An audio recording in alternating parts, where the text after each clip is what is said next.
Bienvenue. Alors aujourd'hui, on change de chapitre, on s'en va dans la matière. Donc, on va se poser premièrement la question, qu'est-ce que la matière? En fait, la matière, c'est tout ce qui nous entoure. Donc, je suis de la matière, la souris de mon ordinateur est de la matière, mon ordinateur en tant que tel aussi, et même l'air qui est autour de nous, c'est aussi de la matière. Donc, tout de suite à la page 91, on vous dit que la matière, et là j'ai mis en surligneur un petit paragraphe ici, donc qu'aujourd'hui on considère que la matière est faite de petites particules et que ces petites particules-là, on les appelle des atomes. Donc, elles sont invisibles à l'œil nu et tout ce qui nous entoure est fait d'atomes. Donc, tout de suite, quand on vous parle d'atomes, il y a des élèves des fois qui deviennent mélangés. Madame, c'est quoi un atome? C'est quoi une molécule? Un atome, ce serait la plus petite partie de tout ce qui nous entoure et une molécule, c'est ces petites parties-là qui vont parfois s'associer. Donc, par exemple, on a tout le temps l'exemple de l'eau, c'est le plus simple à donner. Eh bien, l'eau est formée, donc si je baisse un petit peu ici, on va pouvoir le voir en même temps à l'écran. Donc, l'eau est formée de 3 atomes. Un atome d'hydrogène, un deuxième atome d'hydrogène et un atome d'oxygène. Et ces 3 atomes-là, quand ils se lient ensemble, vont former de l'eau. Maintenant, un atome ne fait pas une goutte d'eau. Donc, ça prend beaucoup, excusez-moi, une molécule ne va pas former une goutte d'eau, ça prend beaucoup de molécules pour former une fameuse goutte d'eau.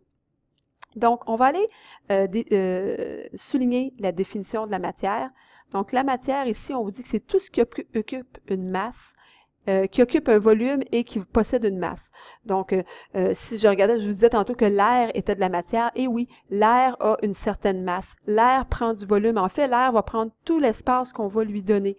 Donc, si j'enferme un gaz dans une bouteille, ben mon gaz va prendre l'espace de ma bouteille. Mais si j'ouvre la bouteille et que je laisse le gaz sortir, le gaz va prendre tout l'espace qui est disponible, donc toute la pièce qui a à sa disponibilité. Donc, même les gaz sont considérés comme étant de la matière. Je me mets un petit X ici.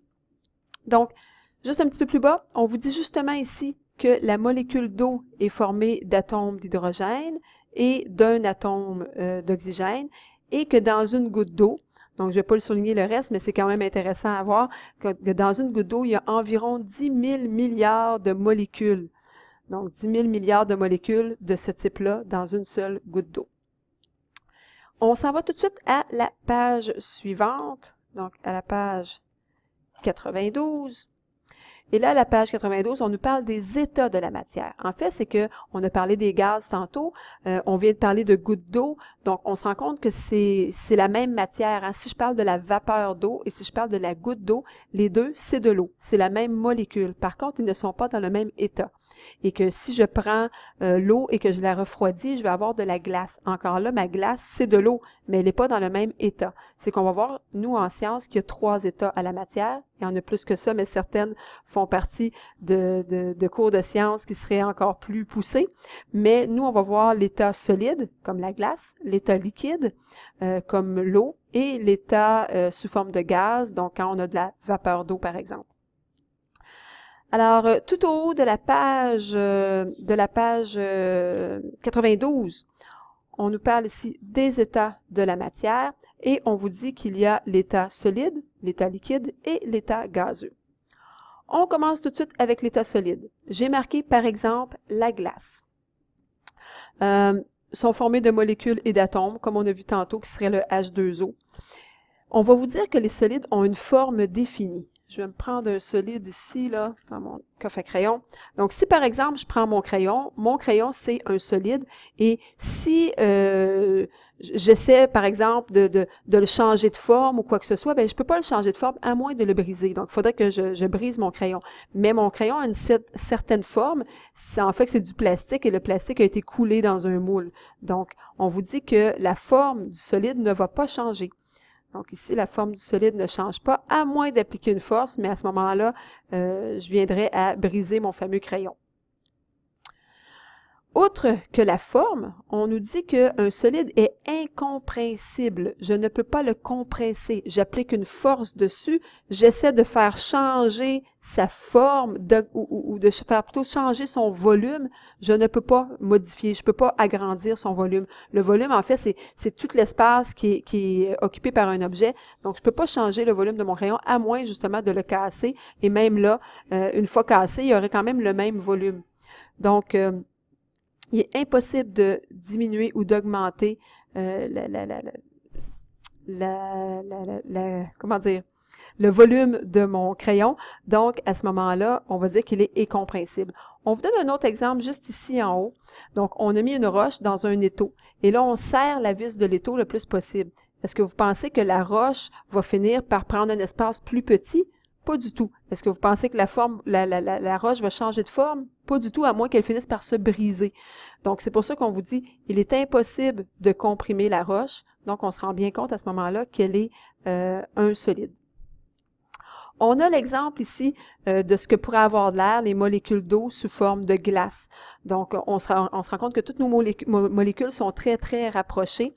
Et je vous montrerai un autre exemple tout à l'heure, là, encore en rapport avec l'eau. Donc, on comparera tantôt les liquides avec les solides et les gaz. Dans un deuxième temps, j'ai l'état liquide. Donc, l'état liquide, par exemple, l'eau. On vous dit qu'à ce moment-là, c'est comme si les molécules vont glisser les unes sur les autres. Donc, tout à l'heure, là, mes molécules de solides étaient comme vraiment pris. Il y avait des liens solides entre mes molécules de mon solide, ce qui fait que ça ne va pas bouger. Mais quand j'ai de l'eau, ce lien-là est défait. Et en fait, c'est comme si les molécules vont glisser les unes sur les autres. Donc, il y a un déplacement des gouttes d'eau, si on veut, ou des molécules d'eau, les unes par rapport aux autres. Donc, c'est ce que j'ai voulu marquer ici. Donc, molécules, elles glissent les unes sur les autres. Donc, est-ce que la forme du liquide peut changer? Bien, dû à ce qu'on vient de voir, effectivement, la forme du liquide va changer. Donc, la forme d'un liquide n'est pas définie. Donc, ici, on va se faire une petite flèche par rapport à notre exemple. Donc, on voit que le liquide, si je le mets dans différentes formes de verre, donc dans une coupe de vin, dans une coupe de façon différente ici, et dans un verre sous forme conique, bien, à ce moment-là, le liquide va prendre exactement la forme du contenant. Donc, le liquide peut changer de forme. Donc, c'est pour ça qu'on dit que le liquide n'a pas de forme qui lui est propre ou n'a pas une forme juste à lui et qui va plutôt prendre la forme du récipient ou du contenant. Si j'essayais maintenant de comprimer un liquide, donc je prenais le liquide que j'ai dans mon verre ici et que j'appliquais une force, admettons, par-dessus. Donc, si j'avais quelque chose qui essayait de comprimer mon liquide, admettons un gros bouchon que j'abaisse, on se rendrait compte que je ne peux pas comprimer le liquide. Parce que les molécules, elles sont quand même si elles ne sont pas accrochées les unes aux autres, elles sont quand même très, très proches. Il n'y a pas vraiment d'espace entre, ce qui fait que je ne suis pas capable de comprimer cet espace-là. Donc, mon liquide va aussi être dit comme pratiquement incompressible. Donc, je ne peux pas diminuer ou augmenter le volume de mon liquide. On a un autre exemple ici des molécules. Je reviendrai tantôt au dessin. Comme je vous disais, j'ai un autre exemple à vous montrer. On en arrive donc à la page 93 avec les gaz. Mon exemple par rapport à la glace qui peut devenir de l'eau et qui peut devenir de la vapeur d'eau. Donc, l'état gazeux, on vous dit que les particules sont plus éloignées les unes des autres et sont complètement indépendantes. Donc, ce que ça va avoir comme effet, c'est que mes petites molécules d'eau, tantôt qui glissaient les unes sur les autres, là, sont indépendantes. Ils peuvent être distancés, ce qui fait, entre autres, que mon gaz, quand je vais vouloir rapprocher, il va avoir possibilité de rapprocher les molécules, donc je vais pouvoir les comprimer. Donc, mes molécules, présentement, sont éloignées les unes des autres et ils s'en vont dans toutes les directions. Donc, c'est pour ça qu'on vous dit que le gaz n'a pas de forme définie. Donc, encore là, il va prendre la forme du contenant. Donc, il n'y a pas vraiment de forme. Il va prendre tout l'espace qu'on lui laisse. Et on va voir ensuite qu'on peut diminuer ou augmenter le volume d'un gaz. Donc, c'est possible. Il va prendre tout l'espace qu'on lui donne, mais c'est possible à certains moments donnés, puis je vous ferai un exemple tantôt, de comprimer ce gaz-là. On vous dit que c'est pour ça, par exemple, que l'odeur, l'odeur qui est dans le fond, qui est dans l'air, donc qui est un gaz, va se répandre. Donc, si j'ouvre une bouteille de parfum dans la classe, sent très fort, ben, au bout de quelques minutes, on va la sentir partout parce que le gaz va prendre tout l'espace qui lui est donné, qui est disponible.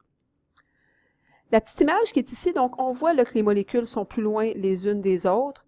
Donc, on vous dit qu'il y a une distance entre chacun. Elles se déplacent librement et que ce qui va se passer si je comprime le gaz, c'est que l'espace entre les molécules va rapetisser, donc il va y avoir moins d'espace entre ces molécules-là.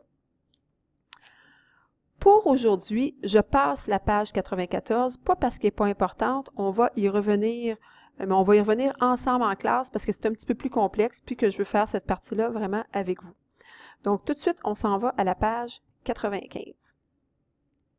Donc, à la page 95, on va avoir les changements d'état. Donc, je peux changer de glace à eau à vapeur d'eau. Donc, mes différents états qui sont solides, liquides, gaz, je peux, en changeant la température, avoir une modification de l'état. Donc, si tout de suite, je m'en vais voir ces modifications-là, donc changement d'état de la matière, je me suis fait un petit cœur ici pour dire que c'est quelque chose qu'on va devoir apprendre par cœur. On a les trois états qui sont écrits et représentés avec des molécules. Donc, l'état solide, où est-ce que toutes mes molécules sont bien arrangées de la même façon les unes par rapport aux autres. L'état liquide, où est-ce que mes molécules peuvent glisser les unes sur les autres, donc il peut avoir un déplacement. Et l'état gazeux, où est-ce que mes molécules sont un peu partout. Donc, ici, ce qu'on nous dit, c'est qu'il y a 6 noms de changement d'état. Et là, donc, j'ai la condensation solide qui se retrouve ici. Donc, la condensation solide, c'est quand je passe de l'état gazeux à l'état solide. On va voir ça, par exemple, dans le cas d'un nuage qui va former des cristaux de neige, par exemple. Si je prends, dans le fond, mon solide et que j'augmente la température, je vais avoir de la fusion. Si cette température-là, je la change encore et que j'augmente encore la température, je vais avoir de la vaporisation. Donc, mon solide est devenu de l'eau, mon eau va devenir vapeur d'eau. Et que, en continuant dans mon cercle, là, je peux aussi avoir de la sublimation. Donc, sublimation, c'est quand je passe de l'état solide à l'état gazeux.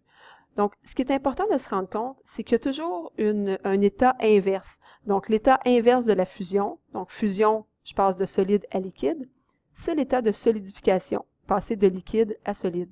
Donc, il faut bien suivre le sens des flèches pour savoir de quel état il s'agit et c'est de quel changement d'état il s'agit. Et ces 6 changements d'état-là, il va falloir les savoir par cœur.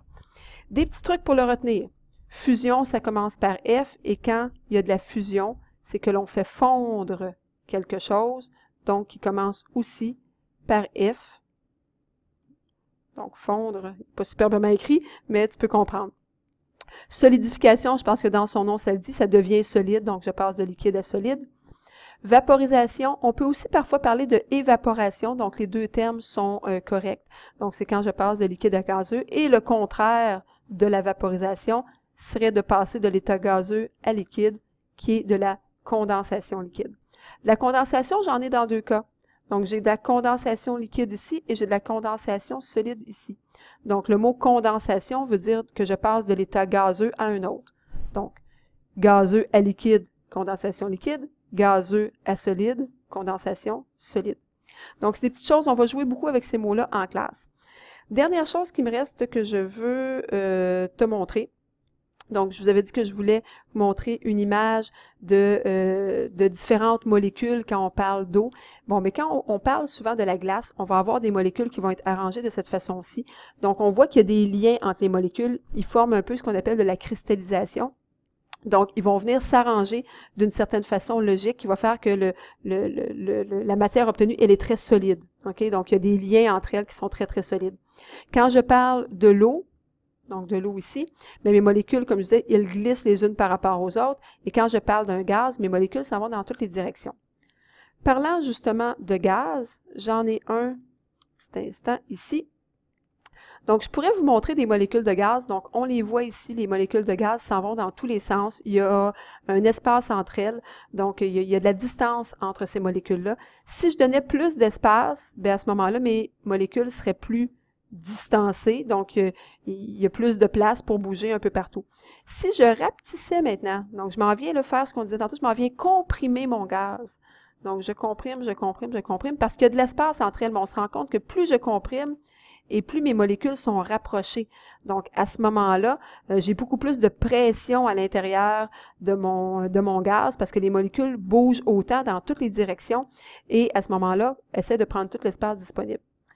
Donc, c'est tout pour le cours d'aujourd'hui et on se revoit en classe.